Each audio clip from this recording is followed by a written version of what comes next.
हम दो हमारे दो, डीजल 90 पेट्रोल 100। अब ये लगता है कि ये देश में मोदी जी को चरितार्थ करने के लिए नारा बना।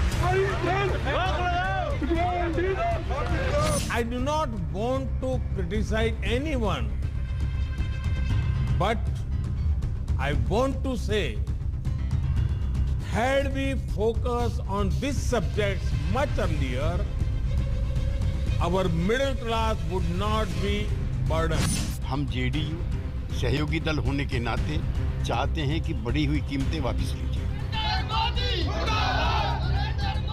इतना काम नहीं, इतना पेट्रोल हो गया बहुत ज़्यादा महंगा, लोगों को बहुत परेशानी, इतना महंगा कि लोग कह रहे सस्ता करेंगे, कोई सस्ता नहीं हो रहा पेट्रोल यहाँ पे। बहुत फर्क पड़ रहा है, पहले 50 रुपए में दुकान जाते थे, अब 100 रुपए में जा रहे हैं दुकान, क्या करेगा आदमी।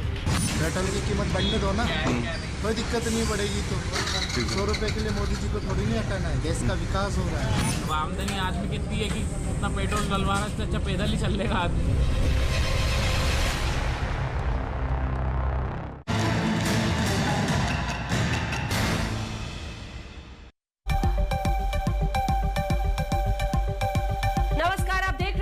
आपके साथ मैं हूं अंजना ओम कश्यप। आखिरकार वो दिन भी आ ही गया जब देश के कई शहरों में पेट्रोल की कीमत पिछले कुछ दिनों से प्रति लीटर 100 के पार बरकरार है। तेल की कीमतों को लेकर हाहाकार मचा हुआ है। विपक्ष जहां सरकार की घेराबंदी में जुटा है, वहीं प्रधानमंत्री इसके लिए पूर्व सरकारों को दोषी करार दे रहे हैं। आखिर क्यों बाकी पड़ोसी देशों के मुकाबले भारत में तेल के भाव में आग लगी हुई है? कौन है इसका असली कसूरवार? हल्ला बोल में आज बहस इन्हीं तमाम सवालों पर, और हमारे साथ दो खास मेहमान सुधांशु त्रिवेदी, सांसद और प्रवक्ता भारतीय जनता पार्टी के, जुड़ेंगे। पवन खेरा मोर्चा संभालेंगे कांग्रेस पार्टी की तरफ से। लेकिन सबसे पहले ये रिपोर्ट देखिए, फिर चर्चा की शुरुआत।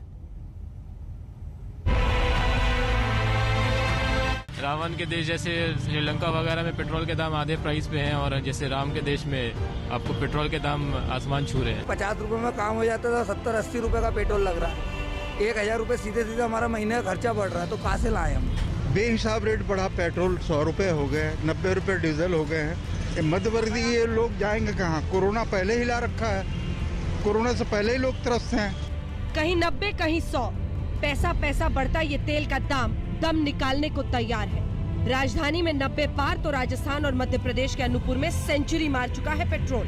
सांस लेने की मोहलत नहीं देता, हर सुबह ऊपर ही भाग रहा है मीटर। कार मोटरसाइकिल को सड़क पर निकालना जेब पर इतना भारी पड़ेगा, ये महंगाई की महामारी ही है। हाँ जी सर, पहुंच गया बहुत ज्यादा, मुझे बहुत परेशानी लोगों को, इतना काम नहीं, इतना पेट्रोल हो गया बहुत ज्यादा महंगा। पहले 50 रुपए में दुकान जाते थे, अब 100 रुपए में जा रहे हैं दुकान, क्या करेगा आदमी। हमारे को मजबूर चलना पड़ता है, हमारे कमाई का बिल्कुल साधन खत्म होता जा रहा है। ये समझ लो कि आज के 50 लीटर गैस हो गया, पहले 30 रुपए था, 20 रुपए, मतलब 100 रुपए रोज फर्क पड़ गया। हमारे पेट पे लात पड़ती है भाई साहब। तेल के दाम में लगातार इजाफे का ही नतीजा है कि राजस्थान के बाद मध्य प्रदेश में भी सामान्य पेट्रोल 100 रुपए प्रति लीटर बिक रहा है, तो वहीं प्रीमियम पेट्रोल की कीमत 105 रुपए प्रति लीटर के आसपास पहुंच गई है। हालत ऐसी है कि पड़ोसी मुल्कों को भी हमने कीमतों में पीछे छोड़ दिया है। भारत में पेट्रोल 89.88 रुपए प्रति लीटर और डीजल 80.27 रुपए प्रति लीटर है। नेपाल में पेट्रोल 68.98 रुपए, डीजल 58.31 रुपए। श्रीलंका में पेट्रोल 60.26 रुपए और डीजल 38.93 रुपए है। और पाकिस्तान में पेट्रोल 51.14 रुपए और डीजल 53 रुपए बिक रहा है। महंगाई की महामारी में तभी बिहार में नेपाल से पेट्रोल की तस्करी हो रही है। ये बिहार का अररिया है, जिसका बॉर्डर नेपाल से लगता है। यहाँ पर सुरक्षा का इंतजाम देख सकते हैं आप, लोग आसानी से आ जा रहे हैं। ऐसे में नेपाल से 22 रुपए सस्ता पेट्रोल लाकर बिहार में बेचा जा रहा है। लोग साइकिल पर गैलन रखकर खुलेआम पेट्रोल की तस्करी कर रहे हैं। पेट्रोल में कितना अंतर है? भारत नेपाल में पेट्रोल में अंतर 75, 95, 15, 12 ज्यादा नहीं ज्यादा,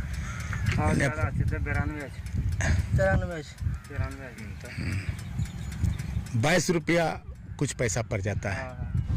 पेट्रोल की कीमतों के शतक लगाने पर प्रधानमंत्री ने भी चुप्पी तोड़ी। कहा, अगर पिछली सरकारों ने ऊर्जा आयात की निर्भरता पर ध्यान दिया होता तो मध्यम वर्ग को ऐसे दिन नहीं देखने पड़ते। I do not want to criticize anyone, but I want to say, had we focused on these subjects much earlier, our middle class would not be burdened. ये सच है कि भारत अपनी घरेलू मांग को पूरा करने के लिए 85% तेल और 53% गैस का आयात करता है। इस पर कांग्रेस पार्टी ने भी धावा बोल दिया। कांग्रेस ने केंद्र सरकार को घेरते हुए कहा कि एनडीए कार्यकाल में कच्चे तेल का उत्पादन घटा है, ओएनजीसी को बर्बाद कर रही है सरकार। घरेलू कच्चे तेल का उत्पादन भारतीय जनता पार्टी की सरकार में सालाना 53,66,000 मीट्रिक टन गिर गया, कम हो गया। ये मैं नहीं कह रहा, ये उनकी कंपनियों के आंकड़े बताते हैं। इस देश का 63% कच्चा तेल सरकारी नवरत्न कंपनी ओएनजीसी पैदा करती है, बाकी प्राइवेट सेक्टर में। मोदी जी ने इस सरकारी नवरत्न कंपनी ओएनजीसी का बजट ही इस साल काट दिया। इस बार सिर्फ कांग्रेस पार्टी ही नहीं, तेल की बेतहाशा भागती कीमतों पर सहयोगी भी बख्शने के मूड में नहीं दिख रहे। हर मुद्दे पर साथ खड़ा होने वाली जेडीयू ने भी मोर्चा खोल दिया है। नीतीश कुमार वैट का जो टैक्स है उसको कम करेंगे? नहीं, बिहार सरकार से नहीं, जो समृद्ध राज्य हैं उनसे इसकी शुरुआत होनी चाहिए। बिहार तो समृद्ध राज्य नहीं है, इसकी महाराष्ट्र से हो, गुजरात से हो, इसकी हरियाणा से हो, पंजाब से हो, जो समृद्ध राज्य हैं ये शुरुआत करें। हम तो कई तरह की वैसी आर्थिक दिक्कतों के शिकार हैं। तेल के इस खेल में टैक्स का रोल क्या है? दरअसल महंगाई का ये जो झटका लग रहा है वो केंद्र और राज्य सरकारों की मिली भगत का नतीजा है। तो सुनिए, इसे समझने के लिए आपको तेल की कीमत में टैक्स के गणित को देखना होगा। दिल्ली में 16 फरवरी को पेट्रोल का बेस प्राइस 31.82 पैसे था, जिस पर 28 पैसे का किराया लगा, 32.90 रुपए की केंद्र की एक्साइज ड्यूटी, 3.68 पैसे डीलर का कमीशन, 20.61 पैसे का दिल्ली सरकार का वैट, जोड़कर 89.29 रुपए प्रति लीटर हो जाता है। इस तरह प्रति लीटर पेट्रोल पर केंद्र और राज्य सरकारें 53 रुपए 51 पैसे का टैक्स वसूल रही हैं दिल्ली में। मतलब सरकारों के लिए तेल कमाई का बड़ा स्रोत ही बन चुका है, जिससे हाथ धोने को किसी भी दल की सरकार तैयार नहीं। लेकिन सरकारों की बढ़ती भूख ने जनता के साथ साथ तेल बेचने वालों की भी नींद उड़ा दी है। तो इस प्रकार का कोई दाम बढ़ने से हमारा कोई परसेंटेज के आधार पर कोई कमीशन बढ़ता है या हमें कोई फायदा होता है, ये बिल्कुल निराकार, बिल्कुल गलत है। और बल्कि हमारा बहुत भारी नुकसान, जो आम पब्लिक का नुकसान है, उससे भी भारी नुकसान डीलरों का होता है। उसका कारण ये है कि देखिए, जब 70 रुपये का पेट्रोल था या 60 रुपये का पेट्रोल था तो पेट्रोल उड़ता है, उसकी ये एक व्यवहारिक नेचर, या आप कहें कि ये एक नेचुरल फिनोमिना है। तो वो जब पेट्रोल उड़ता है, उस पेट्रोल उड़ने में जब 70 रुपये का पेट्रोल उड़ रहा था तो हमारा 70 रुपये का नुकसान था। आज वो 100 रुपये का पेट्रोल हो गया है तो 100 रुपये का नुकसान है। राजस्थान और मध्य प्रदेश में भाव 100 रुपए प्रति लीटर पहुंचने की वजह भी यही है कि दोनों ही राज्य पेट्रोल डीजल पर वैट वसूलने में अव्वल है। राजस्थान में पेट्रोल पर 36% और मध्य प्रदेश में 33% वैट वसूला जा रहा है। इसी का नतीजा है कि यहाँ पेट्रोल अन्य राज्यों से ज्यादा महंगा है। तो तेल के इस खेल में अब क्या अपने अपने शहर में कीमत 100 रुपए तक पहुँचने का इंतजार करे जनता? आज तक ब्यूरो। तो हमने बारीकी से इस रिपोर्ट में आपको पूरी कहानी तेल की व्यथा समझा दिया कि केंद्र हो राज्य हो कितना वो टैक्स वसूलते हैं, जिसकी वजह से आपको ऐसी कीमत पेट्रोल डीजल की इस वक्त देश में देनी पड़ रही है। दोनों खास मेहमानों को दिखाइए। हमारे साथ सुधांशु त्रिवेदी जी, सांसद, राष्ट्रीय प्रवक्ता भारतीय जनता पार्टी के जुड़ गए। पवन खेरा जी, राष्ट्रीय प्रवक्ता कांग्रेस पार्टी के हमारे साथ जुड़ गए हैं। सुधांशु त्रिवेदी जी, आपके साथ शुरुआत करते हुए, जनता ये समझने की कोशिश कर रही है कि किसकी गर्दन पकड़े वो। आप लोगों ने तो लेकिन कौन जिम्मेदार है खोज लिया है। नेहरू से लेकर जितनी पहली सरकारें थी वही जिम्मेदार है ना, आज पेट्रोल डीजल की कीमत इतनी ज्यादा है। तो पूर्ववर्ती सरकारें। अंजना जी, अभी आपने विश्लेषण दिखाया और आपने कहा, बहुत बारीकी से आपने समझाने का प्रयास किया। अब एक बारीकी में और बता देता हूं। पहले सरकारें पेट्रोल और डीजल की कीमतें तय करती थीं, फिर WTO के बाद धीरे धीरे उस पर सरकार का नियंत्रण कम होना शुरू हो गया। और मैं पूछना चाहूंगा कि वो कौन सा डेट है जिसके बाद सरकार का नियंत्रण पूरी तरीके से समाप्त हो गया? वो डेट है अक्टूबर 2014। तो अक्टूबर 2014 के बाद भारत सरकार को कोई अख्तियार नहीं है कि वो किसी पेट्रोल डीजल की कीमत में आंशिक हस्तक्षेप भी कर सके। 2010 के बाद धीरे धीरे खत्म होना शुरू हुआ था, तो वो पार्शियली कर सकते थे। तो यही मैं कहना चाहता हूं, जब हमारी सरकार नहीं थी तो आप जो कहते हैं ना 2008 में, 9 में, 7 में, हां तब सरकार के हाथ में था, सरकार इंटरवीन करती थी और जो होता था वो करती थी। जैसे सरकार आज पीडीएस में 2 रुपए किलो चावल देती है तो सरकार देती है ना, उसी प्रकार से तब पेट्रोल और डीजल पर था, आज वो मुक्त हो चुका तो सरकार का कोई नियंत्रण नहीं रहेगा। अब मैं आता हूं दूसरी बात पे, उसके बाद जो कहा जाता है कि इतने रुपए कीमत में क्या, जैसे अभी आपने दिखाया, देखिए पेट्रोल डीजल के 3 प्रकार के खर्चे आ रहे हैं जो उसके ऊपर टैक्स लग रहा है। एक जो कंपनियों को कीमत में जा रहा है वो एक पक्ष है, दूसरा है जो लगभग 1/3 है वो केंद्र सरकार का राजस्व है, और तीसरा लगभग 1/3 जो राज्य सरकारों का राजस्व है। इसीलिए ये एकमात्र ऐसा प्रोडक्ट है, सिर्फ 2 ही ऐसे हैं जो राज्यों ने जीएसटी में नहीं आने दिए, क्योंकि राज्यों के राजस्व का यह बहुत बड़ा हिस्सा है। इसलिए यह समझौता हुआ कि भाई पेट्रोल डीजल को जीएसटी से बाहर रखो, तो 1/3 कीमत हमारे हिस्से में, 1/3 कीमत राज्यों के हिस्से में। और एक और चीज है जिस तरफ लोगों को पता नहीं है, इनकी सरकार के समय में 1,40,000 करोड़ के ऑयल बॉन्ड्स लिए गए थे, और जिन्हें 2026 तक हमें ब्याज सहित चुकाना है, जिसका सिर्फ ब्याज का खर्चा 9,960 करोड़ रुपए हमें हर साल चुकाना है। तो एक हिस्सा उसकी कीमत का ऑयल बॉन्ड्स के मूलधन और ब्याज चुकाने में भी जा रहा है। और अभी देखिए सुरजेवाला जी बोल रहे थे कि प्रोडक्शन कम हो गया। धन्यवाद। कोरोना काल से पहले भी जिस प्रकार का ट्रेड वॉर चल रहा था रशिया और ओपेक कंट्रीज के बीच में, अमेरिका ने प्रोडक्शन कम किया था, तो याद है जब बहुत ज्यादा पेट्रोल की कीमतें कम होती चली गई थी, ये उसी दौर में कंपनियों ने प्रोडक्शन कम करने शुरू किए थे। तो जब अंतरराष्ट्रीय कंपनियों ने कम किए, भारत की कंपनियों के भी प्रोडक्शन कम हो गए। इतनी सिंपल सी बात को किस प्रकार से लपेट कर बताया जाता है वो हम सारे लोगों से देख सकते हैं। सिंपल और कॉम्प्लेक्स तो एक तरफ रह गया। जल्दी से कहूंगा सुधांशु जी अब अपनी बात पूरी कीजिए आप, उसके बाद पवन जी के पास में। सिंपल और कॉम्प्लेक्स तो बस इतना है सर कि सेंचुरी पहुंच रही है। मैं सिर्फ एक ही बात, अरे सर चुनावों के पहले फिर कैसे कंट्रोल में आ जाता है कुछ जगहों पर, कीमतें घटती है, कहते हैं आप ही करा रहे हैं पीछे से। सवाल तो ये है ना कि जिस तरह से कीमतें बेतहाशा बढ़ रही है, जो सरकार चाहे अपना राजस्व घटा दे, तो आप भी तो एक्साइज ड्यूटी कम कीजिएगा सर। एक्साइज ड्यूटी इसीलिए तो एक बार वो ग्राफिक्स दिखाइए। अरे देखिए ना सर, एक्साइज ड्यूटी कितना लेते हैं आप, ये भी तो आज पोल खुले, ये भी तो पता चले एक्साइज ड्यूटी आप कितना ले रहे हैं। 35 रुपए दिल्ली में बेस प्राइस है। दिखाइए एक बार, दिखाइए एक बार, देखिए ये 35 रुपए, 31 रुपए 16 फरवरी का हम आपको दिखा रहे हैं बेस प्राइस है। अगर तो देखिए एक्साइज ड्यूटी जो केंद्र का है 32.90 रुपए आप देते हैं, जो वैट है दिल्ली सरकार का वो देखिए आप कितना देते हैं। यानी कुल मिलाकर जो 35 रुपए के पेट्रोल है उस पर आप 53 रुपए तो टैक्स दे रहे हैं। ये कौन बताएगा सुधांशु जी, ये कौन बताएगा पवन खेड़ा जी? आपकी भी तो राज्य है, राजस्थान मध्य प्रदेश अव्वल है टैक्स देने में। बहुत अच्छा आपने कही, अव्वल है। पवन खेड़ा जी बोल रहे सर, फिर आ रही हूं आपके पास। पवन खेड़ा जी बिल्कुल बता रहा हूं, अरे बता रहा हूं। पवन जी एक बार बोल ले, फिर आ रही हूं। अंजना जी, मेरे मित्र वैसे तो बहुत पढ़ लिख कर आते हैं, लेकिन आज कुछ गलती कर बैठे। सबसे पहले डीजल और पेट्रोल का डीरेगुलेशन, सुधांशु जी मैं एक बार फिर मौका देता हूं आपको, किस महीने, किस साल और किसकी सरकार ने किया था? मैं एक बार वापस मौका दूंगा, मेरे वक्तव्य खत्म कर दूं, फिर मैं आपको जरूर कोशिश कीजिएगा कि मुझे उत्तर दीजिए। नहीं दे पाएंगे तो मैं पहले बता देता हूं। पेट्रोल और डीजल अप्रैल 2002 में सबसे पहले अटल जी की सरकार ने डीरेगुलेट किया। मैं बता रहा हूं भाई, अप्रैल 2002 में शुरू हुआ।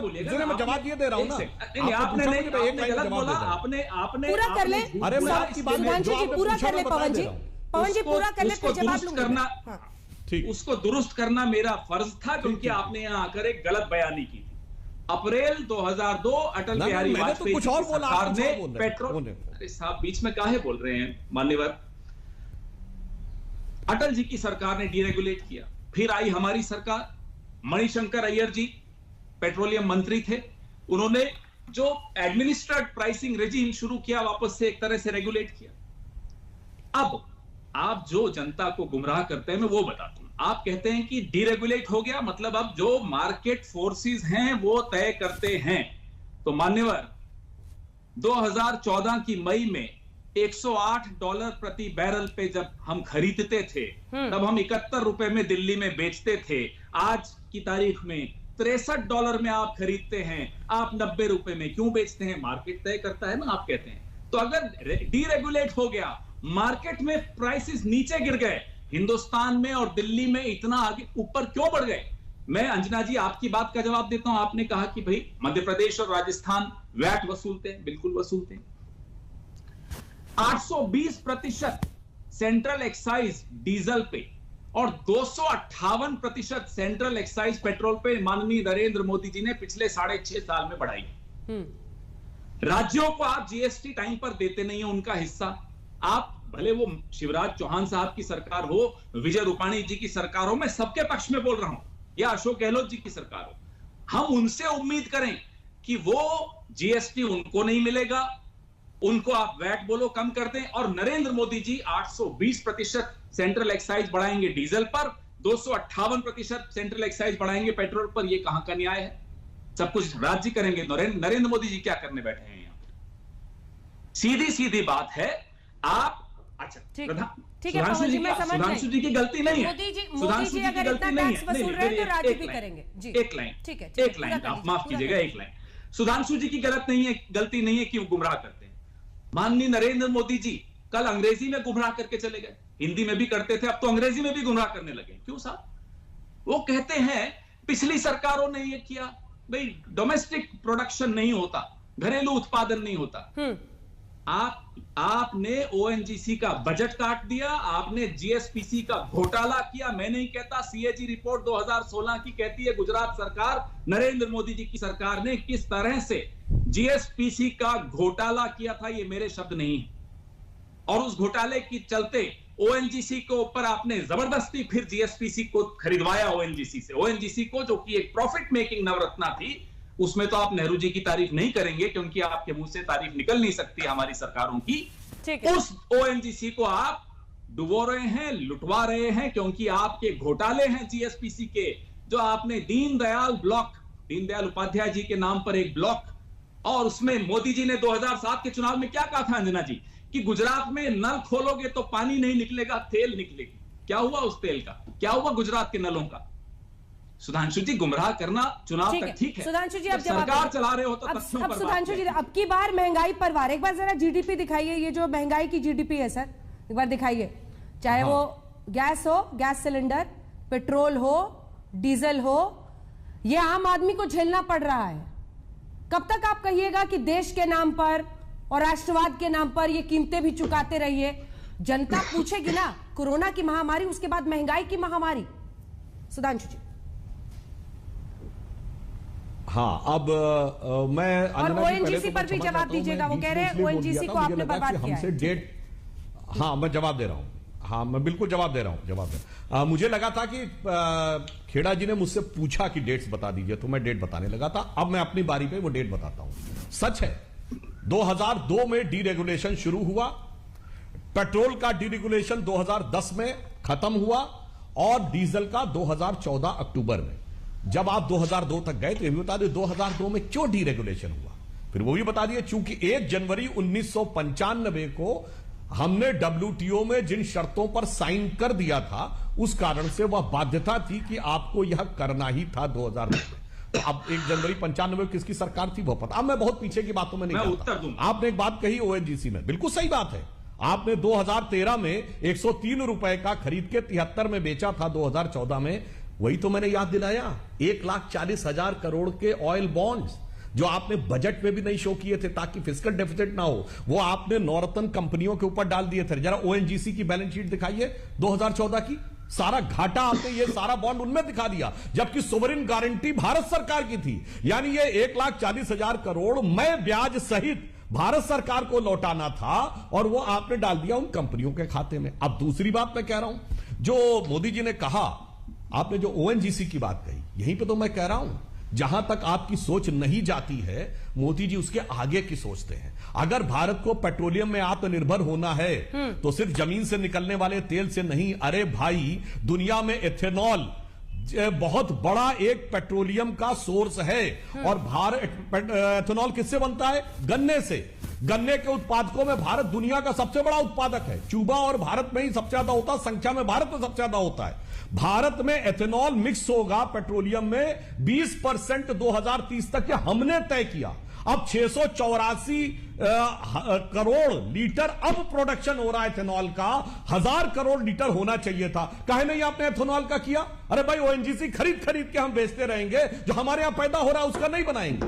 जैसे सोलर एनर्जी का अलायंस आप काहे नहीं बनाए भाई? अंजना जी, हाइड्रोजन एनर्जी की बात हमने आज आपकी सुधांशु जी, मतलब आपने हाथ खड़े कर दिए ना, ऊर्जा को कहां तक ले जाना। आप लॉन्ग टर्म सोल्यूशन की तरफ बढ़ रहे हैं, आपने हाथ खड़े कर दिए। अभी आप जनता को कोई, ये देखिए आपकी कांग्रेस से लड़ाई नहीं है, ये जनता की परेशानी है, इसको समझिए।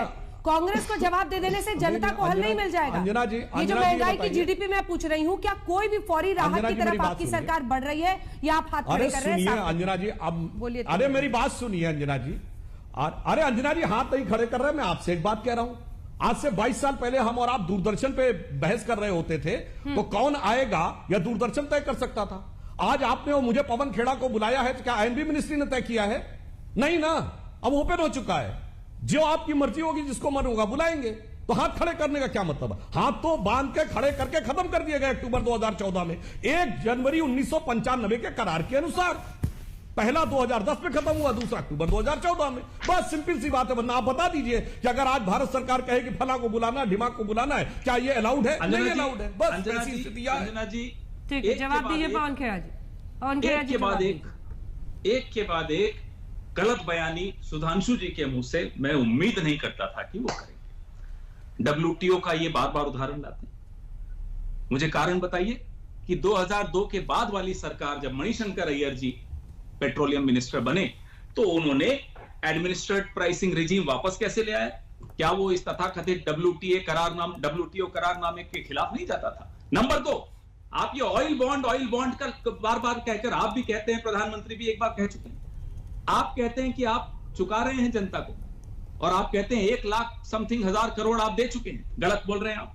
3500 करोड़ अब तक आप दे चुके हैं, और अभी जो बचा है वो 1,30,000 करोड़ है। आपने जो अर्जित किया है पिछले 6.5 सालों में सेंट्रल एक्साइज से, वो है 21 लाख करोड़। हिसाब दीजिए बाकी कहां गया, बताइए कहां गया। ये किस तरह की आप बातें करते हैं? ऑयल बॉन्ड में आपने अभी तक सिर्फ दिया, चुकाया ही 3,500 करोड़ है, और यहां आकर बोल रहे हैं कि आप लाखों करोड़ दे चुके हैं। गलत बोल रहे हैं आप। बताइए किस एंट्री, मुझे बजट की एंट्री दिखाइए जहां ऑयल बॉन्ड का भुगतान आपने कितने लाख करोड़ किया, मुझे अभी बताइए, मैं इंतजार करने को तैयार। बोलिए सुधांशु जी, बोलिए। अब मैं जवाब दूं? हाँ। पवन खेड़ा जी, हाँ पवन खेड़ा जी, अभी तक आप बात करते करते अब आप जरूरत से ज्यादा झूठ बोलने लगे। 9,960 करोड़ रुपए प्रति वर्ष दिया जा रहा बतौर ब्याज, और यह बात बजट में भी कही गई है। अगर हैसियत है तो आपके सांसद लाए विशेषाधिकार हनन प्रस्ताव वित्त मंत्री के खिलाफ, टीवी पे बैठ के बोलने से कुछ नहीं होता। 3,000 करोड़ रुपए, क्या बचकानी बात करने लगते हैं। 9,960 करोड़ रुपए प्रति वर्ष। अब एक और बात में बोल दूं, अब भाई आप अपने टर्म पे बोलिए ना। अब मैं पूरी बात कर लूं तब आप बोलिए ना।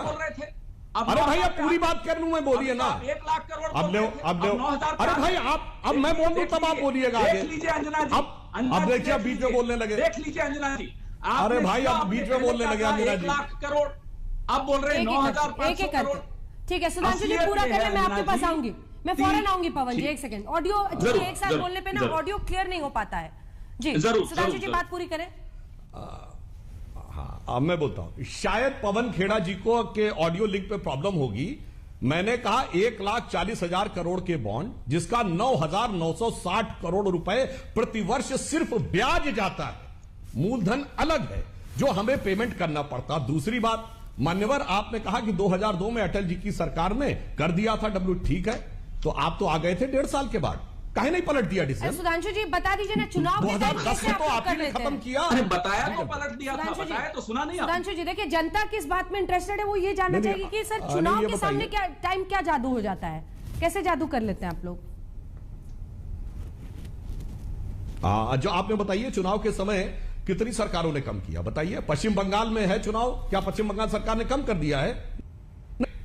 अरे कोरोना काल में इनकम नहीं है सरकार के पास, सब कुछ देना है, कहां से देगा? अच्छा ये बताइए, ये जो नेशनल हाईवे बनते थे, वो जो पेट्रोलियम का के टैक्स का एक बड़ा हिस्सा नेशनल हाईवे के लिए जाता था, अब उसके मेंटेनेंस का हिस्सा निकलता था टोल पे। तो अब ये तो उनके साथ खड़े हुए करे, सारे टोल फ्री कर दीजिए, अरे सारे टोल फ्री कर दीजिएगा, कहां से नेशनल हाईवे बनेगा, कहां से उसका रख रखाव होगा? यहीं से चर्चा आगे लिए चलेंगे। और पवन खेड़ा जी, एक सवाल आपके लिए भी है। प्रधानमंत्री ने जो कहा कि 85% तेल हम आयात करते हैं, 53% हम गैस आयात करते हैं, आज भी हमारी निर्भरता है। ये एक बड़ा सवाल है कि आजादी के इतने दशकों बाद भी ये आयात पर हम इस तरह से निर्भर हैं कि एक परेशानी देश के लिए बनी हुई है।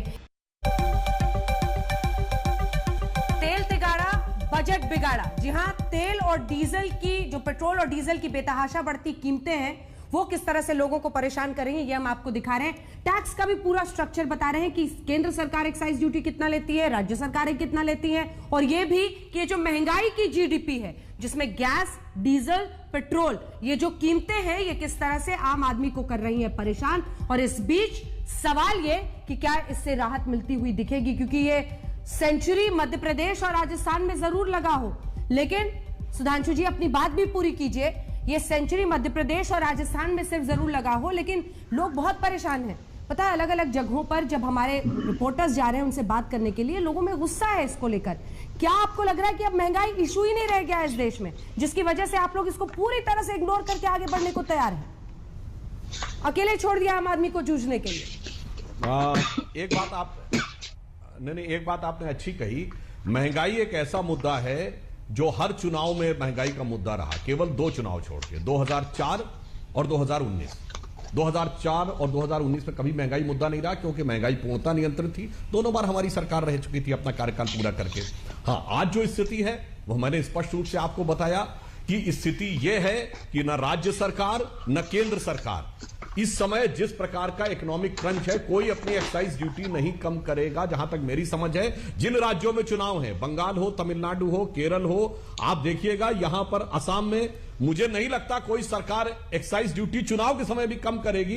करेंगे तो 1-2 रुपए दिखाने के लिए कम कर सकते हैं, क्योंकि सरकारों के सामने वित्तीय चुनौती है और ये जो प्राइसेस है पूरी तरह अनियंत्रित है। एक बात मैं अपना लाइटर नोट कह दूं, कांग्रेस तो इस प्रकार के आरोप लगाती है। हमें तो याद है अपने जमाने में, बचपन में, जब भाजपा का उदय हो रहा था तो कहते थे जिस दिन भाजपा की सरकार आ जाएगी खाड़ी देश पेट्रोल देना बंद कर देंगे। बंद कर दिया क्या? ऐसा तो नहीं हुआ। जैसे ही वो बात खत्म हो गई, मुद्दा बदल दिया। अब इस पर भी अपनी पीठ थपथपाइएगा सर। चाइना के साथ मामला चल रहा था, खूब हल्ला मचाते थे। इस पर भी पीठ थपथपाइएगा। खाड़ी, अब चाइना की बात हो गई, चाइना पीछे हट रहा है, चाइना पे हल्ला खत्म। इसका भी मैंने कहा चाइना से हल्ला खत्म। तो ये लोग किसी भी प्रकार, ना मैं ये कहूंगा अनर्गल बातें किस सीमा तक की जाती है। अब देखिए, चाइना मामला पीछे हट गया, फोटो भी आ गया, अब चाइना खत्म, अब थोड़ी चाइना बात करेंगे। कुल मिलाकर किसी न किसी मुद्दे पे सच को छुपा, अंजना जी, वैसे बात सच है। अब जब चीन खुद ही अपने जवानों के मरने की लिस्ट दे रहा है, तो कांग्रेस पार्टी को लगता है इस पर सांप सूंघ गया है। हमें तो सिर्फ इस बात का जवाब दे दीजिएगा कि कोई आया ही नहीं था, कोई घुसा ही नहीं था, तो जा कौन वापस रहा है? चलिए, इस पे जब आप अगली बार चर्चा करेंगे तो जरूर मैं पूछूंगा सुधांशु जी से, जब कोई आया ही नहीं तो वापस कौन जा रहा है? चलिए आगे बात करते हैं। आपने सुधांशु जी ऑयल बॉन्ड्स की बात की थी। क्या oil bonds doctor Manmohan Singh सरकार से पहले किसी सरकार ने नहीं इशू किए थे? क्या यशवंत सिन्हा जी जब आपके वित्त मंत्री थे, अटल जी की सरकार ने, तब क्या ऑयल बॉन्ड्स नहीं इशू हुए थे?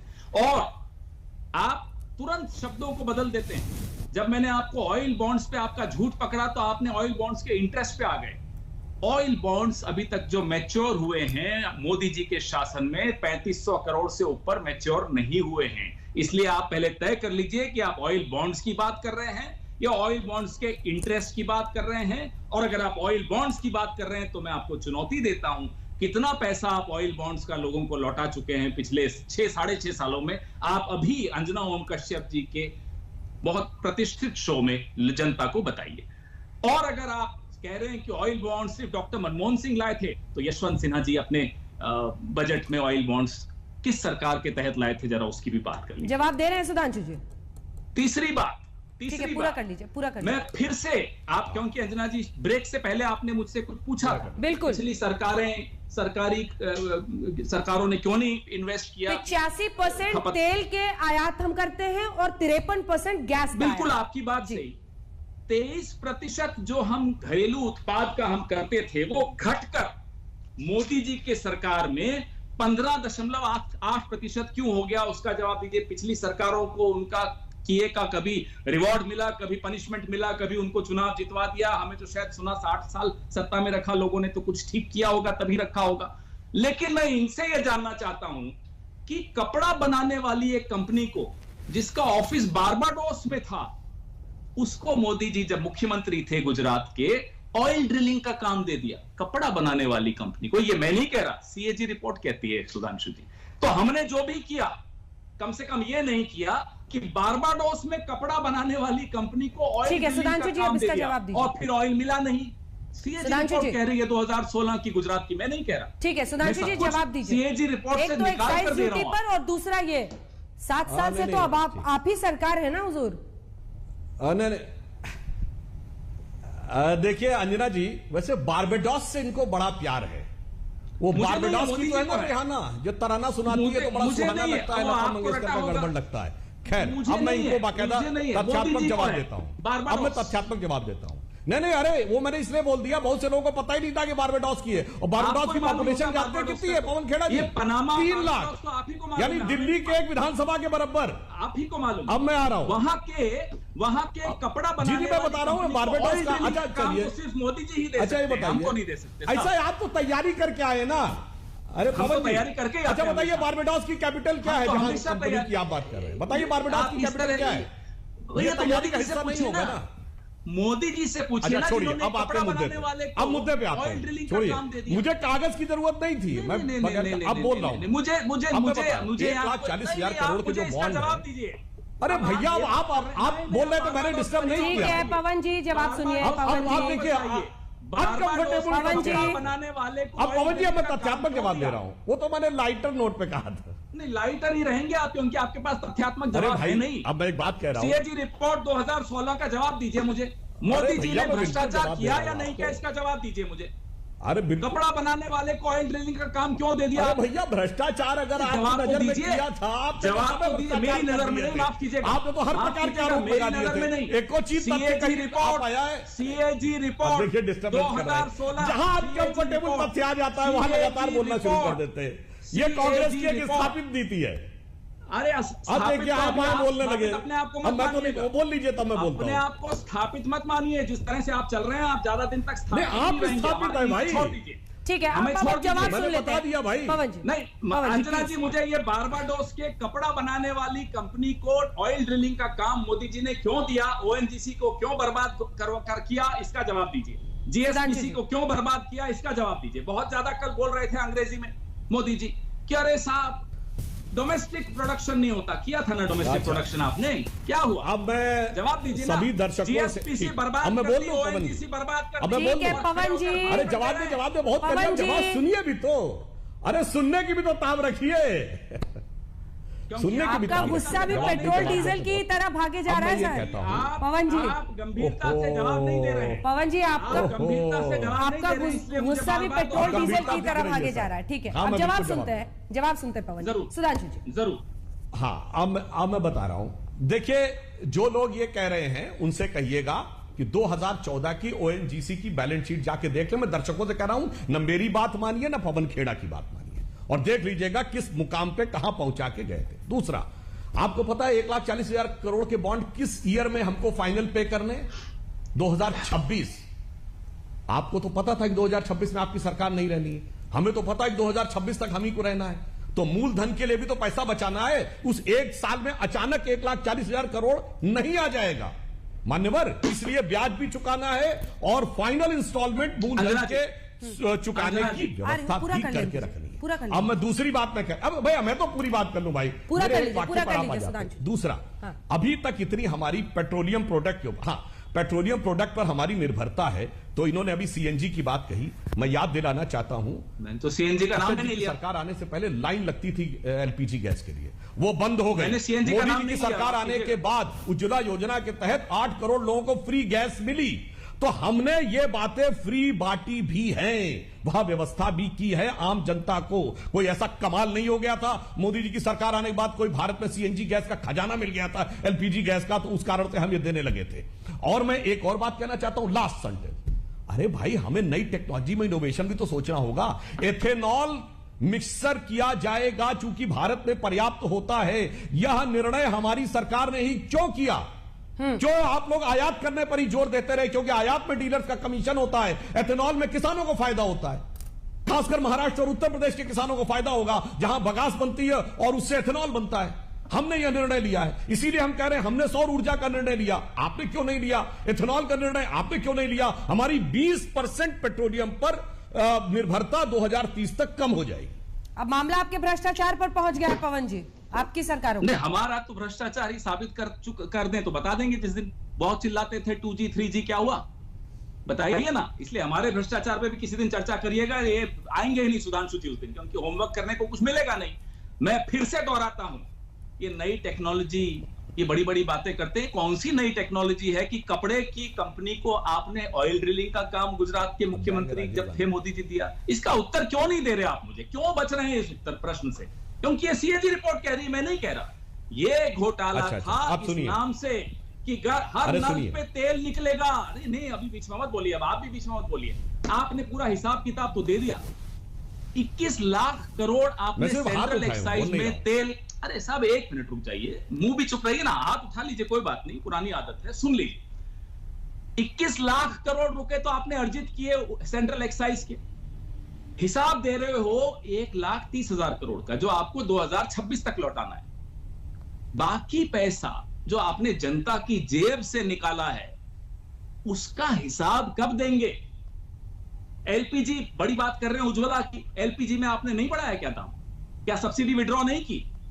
तो आप हर एक चीज का खाता LPG में मत डालिए ना। LPG तो अपना आपने सब्सिडी हटा दी, उससे आपने उज्ज्वला कर दिया। और उज्ज्वला की भी हकीकत हम किसी दिन अंजना जी से रिक्वेस्ट करेंगे, उस पर भी चर्चा कराइए। आप इस पर आइए, पेट्रोल डीजल पर जो आपने 21 लाख करोड़ कमाया है, सेंट्रल एक्साइज का जो कमाया है पिछले 6.5 साल में जो कमाया है, उसमें अभी तक आपने हिसाब नहीं दिया है। अभी तक आप 1,30,000 करोड़ ऑयल बॉन्ड का नाम ले लेकर कब तक पूरा प्रोग्राम खत्म करेंगे? वो तो 2026 तक है। लेकिन तब तक आप उज्ज्वला पर हम बहस जरूर कर लेंगे पवन जी, लेकिन उज्ज्वला का फायदा किन चुनाव में कहां पर ग्राउंड रूट पर हुआ, ग्राउंड लेवल पर, यह भी एक सच्चाई है। यूपी में भी हम लोगों ने देखा। करेंगे ना, ठीक है चर्चा कर जल्दी से, बहस का अंत आ गया है, जल्दी से। देखिए आप सरकार है, जवाबदेही आपकी। जब 100 रुपया हर लीटर के लिए निकालना पड़ेगा आदमी को, तो वो एक ना एक दिन आएगा आप पर, किसी ना किसी तरीके से लोग ये पूछेंगे कि कहां हो सरकार। देखिए मैं बिल्कुल कह रहा हूं ईमानदारी के साथ, देश में जागरूकता भी बढ़ रही है। कैसे त्यागी जी कह रहे हैं सर, आपके साथी बोला कि सब LPG पर से सब्सिडी हटा लेंगे। नहीं साथी हमारे, अरे मैं कह रहा हूं बिल्कुल वो कह सकते हैं, परंतु आज का तो यथार्थ है ना। मैंने आपको उदाहरण दे दिया था। आज DG दूरदर्शन आपसे नहीं कह सकता कि आप इसको बुलाएं इसको ना बुलाएं, इतने मिनट बहस करें उतने मिनट बहस ना करें। उसी प्रकार से सरकार, हाँ, परंतु सरकार उज्ज्वला जैसी योजनाएं लाकर दे सकती है। सरकार केरोसिन तेल का दाम कितना है आपने भी बताया। नेपाल में, पाकिस्तान में केरोसिन तेल तो हम 34 रुपए 32 रुपए में दे रहे हैं ना, जो गरीब यूज करता है, सबसे गरीब तबका यूज करता है। और वो उन देशों में जाइए तो 80 रुपया 90 रुपया जा रहा है। तो गरीब के लिए हम 2 रुपए किलो चावल मायने नहीं रखता है। चलिए बहस अनंत है, लेकिन सवाल यही है कि हर रोज सुबह उठिए और कुछ पैसे कीमत और भागती है। हर शहर में क्या आप 100 पार करने का इंतजार करें? मध्य प्रदेश, राजस्थान में कई जगहों पर कर गए। इसी पर आप देख रहे थे बहस, देखते रहिए आज तक। तेल कई शहरों में 100 के पार, तेल तिगाड़ा काम बिगाड़ा। इसी पर आप देख रहे थे हल्ला बोल में बहस, देखते रहिए आज तक। नमस्कार, मैं हूं अंजना ओम कश्यप। हमें उम्मीद है ये वीडियो आपको पसंद आया होगा। लेटेस्ट खबरों के लिए यूं ही देखते रहिए आज तक, और इस वीडियो के पसंद आने पर लाइक, शेयर एंड सब्सक्राइब करना ना भूलें।